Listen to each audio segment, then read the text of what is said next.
Hello, Commander Runningcloud here. We're the last to leave. So at this point in time, we're pretty much just waiting to go. We're just waiting for our, departure time. We're waiting to leave. And that puts us in such a weird space, doesn't it? Because I don't know about you, but every day I wake up here, my sense of normal is where it was before all this began. And then I sort of slowly adapt to my situation and come to understand I can't go out that door. I had to open the door there. I had to open the door because Foxy is wheezing, and I can smell the chemical smell. It's all in my nose and my sinuses from the bad air that gets pumped in here. Plus the concentration of fibers is also building in this room. So I have to keep, my glasses on. I had to open the door. Okay. Now I can't tell you how weird it is for me to wake up each day and know I can't open the door because someone might shoot me with a projectile weapon that will create venous systems in my body, or someone might shoot me in my eye and actually melt my contact lenses and give me irritation in my eyes, or somebody might put a nanobot in my room that crawls into my ear and activates an entire network of installed bioweaponry. If you had told me, in 2013 that this would be my reality, I would not have believed you. I would have said impossibility. And that's how I would have felt about it. That it was utterly impossible. So a new sense of normal has been constantly erupting into my reality. And I think I'm not the only person that's experiencing this. There's a YouTuber. I'm not sure what her name is. Maybe she calls herself Elder Gal. I'm not exactly sure what her name is. I don't think it's Elder Gal. But there's a woman in my generation doing YouTube reports on how she's alone and how she's, in her 60s, late 60s, and she's alone, and how unexpected it is. Because when we were growing up, we were led to believe that our lives would go so much more different, that our lives would progress so much differently, that even if you did everything right in your life, that you got your education, you got a prosperous, loving husband, you got children, you were able to stay home with your children, to be a full-time mother for some time or period of time. You, became a teacher or a professor. To me, that was a perfect life. That was the outline for a perfect life. So all the decisions that I made, not to be a drug addict, not to be a drunkard, not to be a slut, not to be mean and cruel and get revenge on people, and to be a civic volunteer. All the decisions that I made in my life should have resulted in me experiencing a successful position right now. But they pulled the rug out from under us. Now, this woman, this elder woman who's doing these reports, she's an European. So I thought this was just something that was targeted and happening to me. And while I'm sure that she wasn't plagiarized by the Ivy League or ripped off by Honda and Geico or sabotaged by IBM when she tried to join the Unix team, Well, I'm sure that none of those things happened to her because those are acts of racism. The net effect is still the same. She's trying to build her life as a senior citizen. Another thing I recently discovered is if you never worked, you can't get Social Security. And if you don't get Social Security, you can't survive without an inheritance.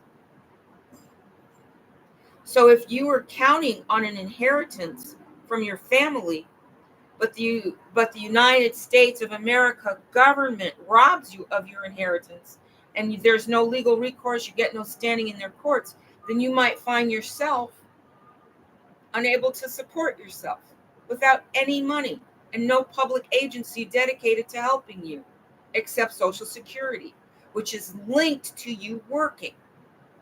Now, when I was young, you would own your house by the time you were old because there wouldn't be increasing property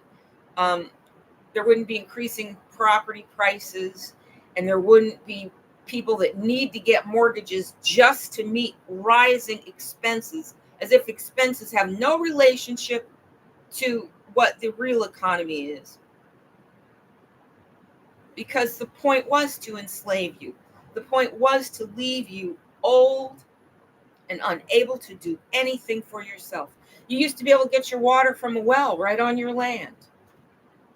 Well, now the enemies want to own all of the water. So they're stealing water. They're building aqueducts.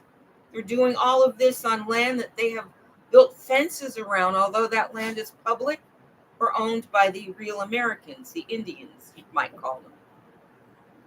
So I look around and I see that no matter what race you are, the enemies of humanity have planned for you to have no way to survive. And if you have no way to survive, you're going to die. If you try to live and you say, well, I have a car, I'll live in my car.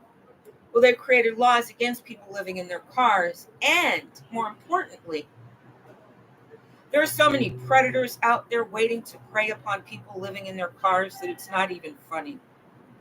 And once they prey upon you, if you have Social Security, they can steal that. And just like they did to my cousin Fanny, they just erased her, and her benefits continue to some people in Arizona. People in Arizona have her phone number.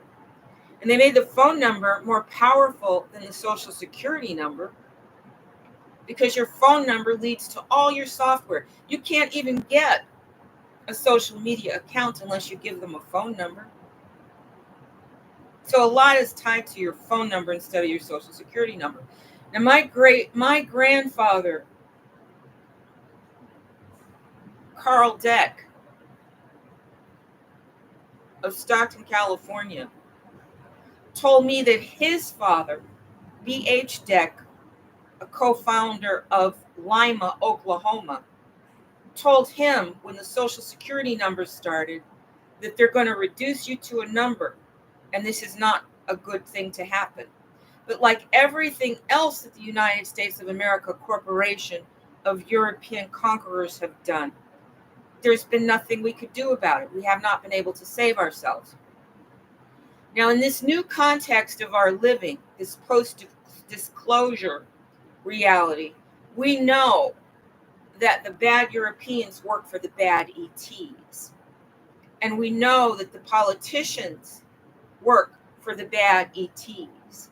And the corporations work for the bad ETs. They've all been working together to be sure that everyone is laid flat, right? They made it so the old people can't find a way to live. There's no place we can afford to pay rent on Social Security. They've contaminated our food source and made it so we can't just take a piece of dirt and grow our own foods. They're even polluting the air. Okay, I'm still breathing poisonous air. I've got this door open so I can get some good air in here, but I'm still not able to get good clean air in here. I'm still breathing air that smells rather metallic. It smells rather metallic. Look, you can't even see out there. can't see.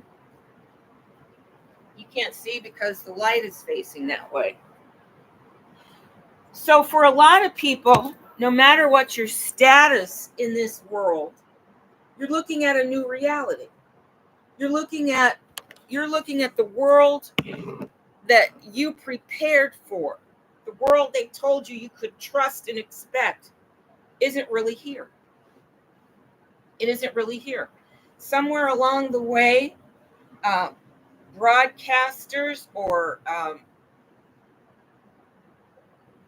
public pressure created a world where children do not feel filial obligations. Do you know that philosophers made up the word filial to describe the relationships between parents and children, the relationship of honor, the relationship of protection? It used to be that families took care of their elderly. And in the 1980s, Black Americans would comment on how much Europeans used nursing homes and how much real Americans did not. How much real Americans actually depended on grandma and great grandma to be living in the home with mom.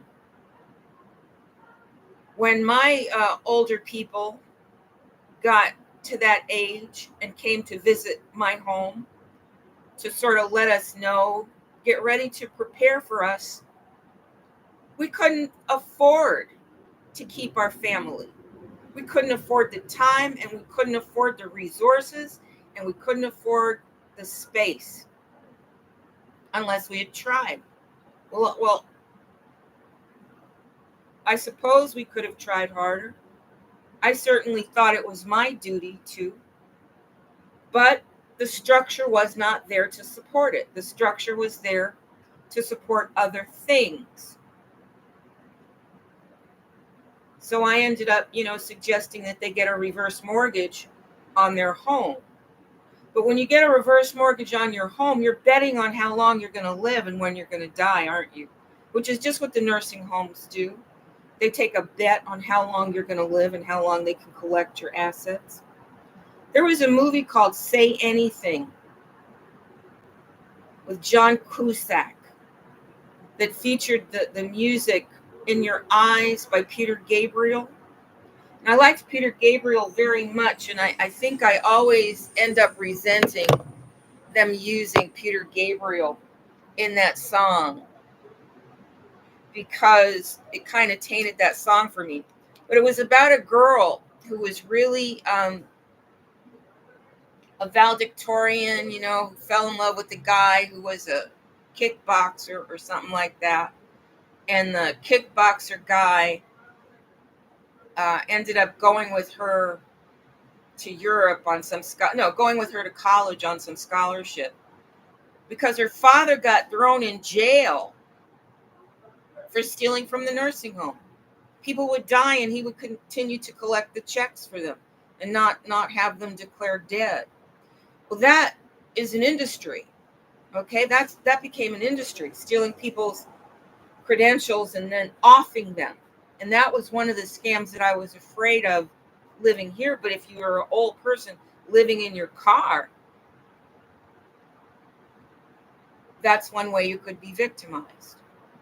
So there's a whole new normal that we're supposed to try to adapt ourselves to with no support and no economic systems that are going to chip in, and families that have been taught that they have no responsibility for you. So if this world continues with me in it, I keep trying to figure out how would I negotiate? How would I survive? You see, I can't go be a burden on my children. They're not set up for any kind of support of the senior citizens. I don't have any property because the powers that be stole all of my inheritances. It isn't just Andre Martin Tapetti that stole the trust with plenty of support. No one stopped him and everybody knew. plenty of support to do that act. It isn't just him, it's the probate courts of Oklahoma that also robbed me. It's the other people that are a part of the Llewellyn Trust administration. Guy named Nordgren. Everyone betrayed me. So here I am, an heiress of millions, because my stepfather's trust was also denied me.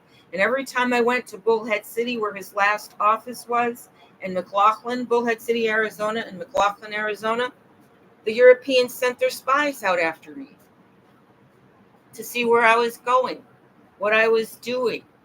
Once they even started a conversation with me, because they know that they're out stealing those assets.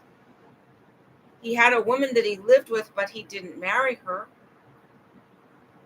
And she was European. So, it all feeds into the system of economy for Europeans. But then I find out from this YouTuber, Elder Gal, I know that's not her right name, but that's what I'm calling her.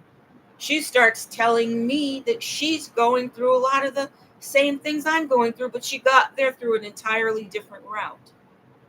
So that tells me that the bad ETs that wish to enslave humanity have done a very good job with the politicians and the corporations to make sure that the rat maze would lead us here to positions where we have no viable way to continue our existence unless we were protected.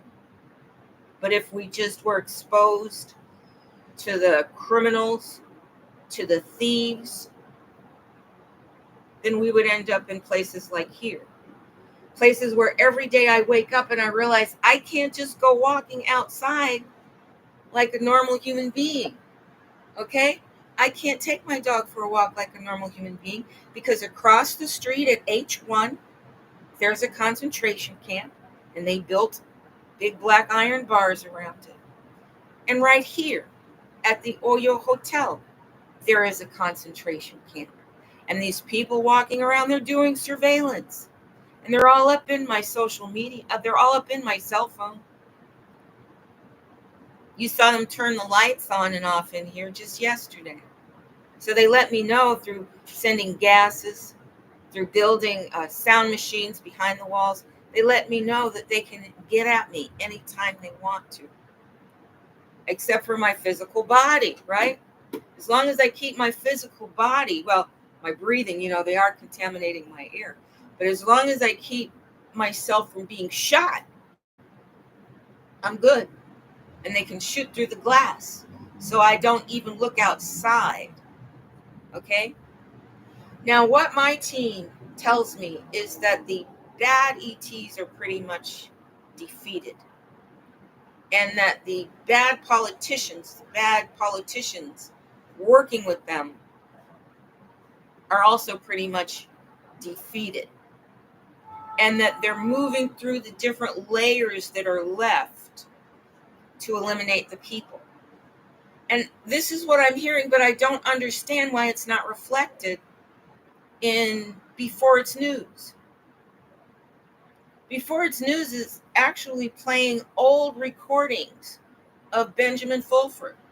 They were playing recordings of Benjamin Fulford as if they were brand new, and they were dated like from years ago. So they've got us in a loop, in a cycle, going round and round. And if I saw new leaders emerging, besides Marjorie Taylor Greene and Katie, no, who's the one in Arizona? Lake in Arizona. I've seen a few people emerging that would represent good government, that would work for the people. But we don't see anybody really that we can count on. They've still got agencies speaking for the Donald Trumps.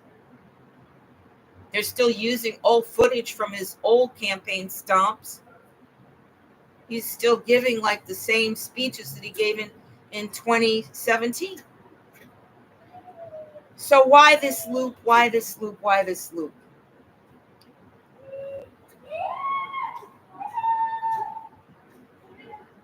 Well, I don't know. This is what I do know. Ever since I discovered Nancy Lederer's Zeta Talk in 2015 or so, you hear all that noise? I haven't heard that in weeks. And I'm pretty sure it has something to do with my open door. Because you must never forget that outside that door are enemies. And they are organized. And they are dangerous. And as long as I'm here, I'm experiencing them as threats to me. So although I hear, that we've won and was just, and they can't really hurt me anymore, is what my generals told me. They can't hurt you anymore. But they can still do a little bit of damage. Okay, I know that from my eyes. I know that from the fibers in the air. I know that from the gases caught in my sinuses right now that are being sent in through the ventilation system. I know that from my dogs coughing and wheezing from the air. I know that from the heart palpitations that I get. And I know by the traffic that goes by my door. I know by the way every day they try to break in my door. They disturb my defense system for my door lock. I know that when I order food, suddenly crowds appear. So I know that my new normal starts off feeling normal. So normal that it's hard for me to remember how much danger there is here.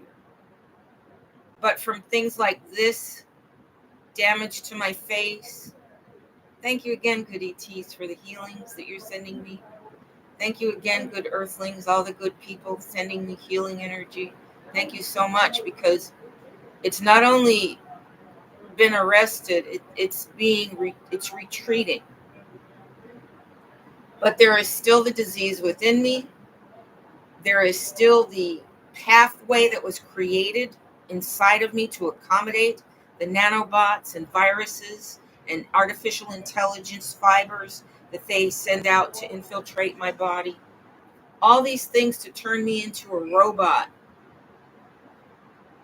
are still existing. And let me stress once again that these diseases are interdimensional diseases, and they come with intelligence, and they are big enough to be bigger than you, to enclose your body in a disease complex. So when I think, well, what would I do? What would I do? How would I survive this horrible reality? That even if I wasn't living the life of an American heiress being targeted for theft, even if I was elder gal, I would still be suffering. I would still be living in a world where I could not see the next 20 years out. Okay? Between the saboteurs in the field of medicine that want to call these interdimensional diseases cancer and then kill you with those poisons, that would probably be the route I would take. I probably would do like most people and say, I'll just let them kill me with the cancer treatment because I don't have the guts to kill myself. I don't want to kill myself. I want to live as long as I can. So I'll just submit myself to the medical industry and all those anti-cancer poisons when they know that there's a cure for these diseases. And they know that these diseases are not cancer. So I have my door open because I don't think they can poison all the air. And I'm getting some air exchange in here. But it's a new normal. Okay? It's a new normal for everybody in America. Everybody's experiencing a new normal. Now, if you've listened to William and Jane Mount over the years, you know that the Luciferians and the Luciferian Trust always planned this to be the outcome. They always planned to kill the Americans, right? Which they're really showing us no way we can survive. They're showing the old people there's no way you can survive. Once you're not of any use to the corporations, you could just disappear. And if you think you're going to buy yourself a house and get some security like that, we're going to tax the out of you. And if you think you're going to get free water, let me tell you, we're going to start metering your water, and we're looking for ways to meter your air so that you have to pay for your oxygen. So if you're not capable of working, we're going to beat you out of here with our economic system, right? It's just the same paradigm as putting people out there to bust rocks and whipping them until they drop in line, and then just sweeping them away, or using them for feed or fertilizer. It's the same basic system, only they're using the economic system to do it, right? So no matter how you cut it, human life is not going to be viable here in the way that God intends it to be.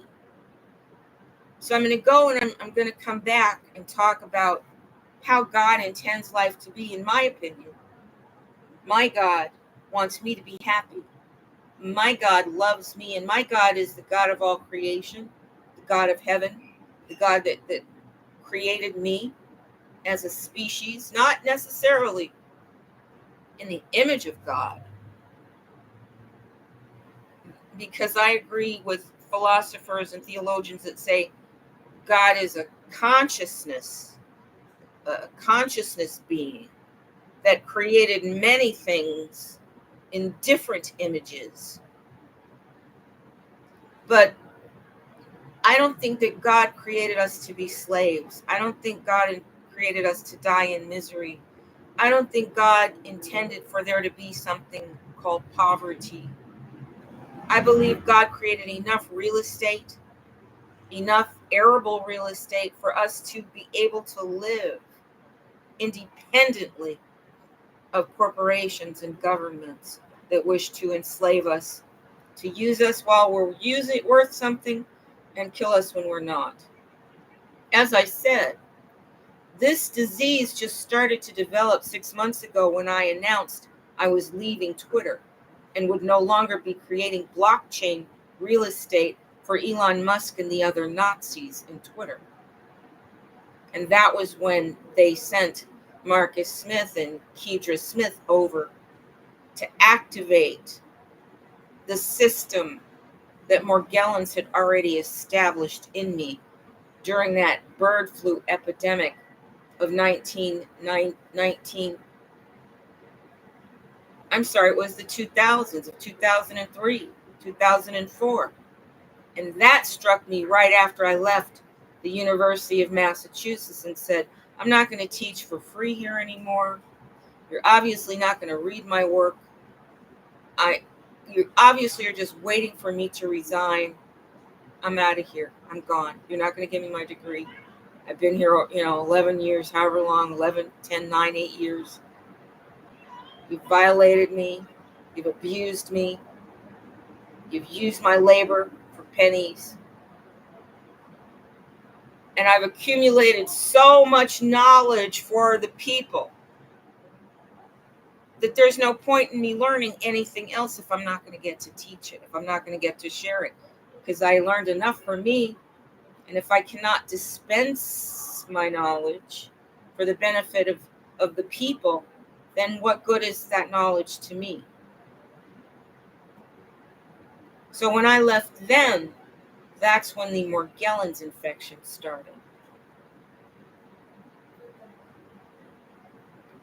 It's so funny to me to realize these different normals that I've had to get used to, and the things that have happened outside of what I was led to believe was going to be normalcy, going to be the norm, going to be normal. And once all of these systems deteriorate and you're left with nothing but the fantastic and the surreal, it becomes something you have to adjust to. So I'm so happy with my new level of adjustment that came with Michael Salla, Farsight, and Stephen Greer. Because the new level I have to wear these to keep the fibers out. With the new level of reality that I'm experiencing in terms of Star Trek being a reality, I can see a future for myself where before I could not see a future for myself where I could actually survive. You know, I mean, there's no country I could go to where I would not become prey for being an old woman by herself.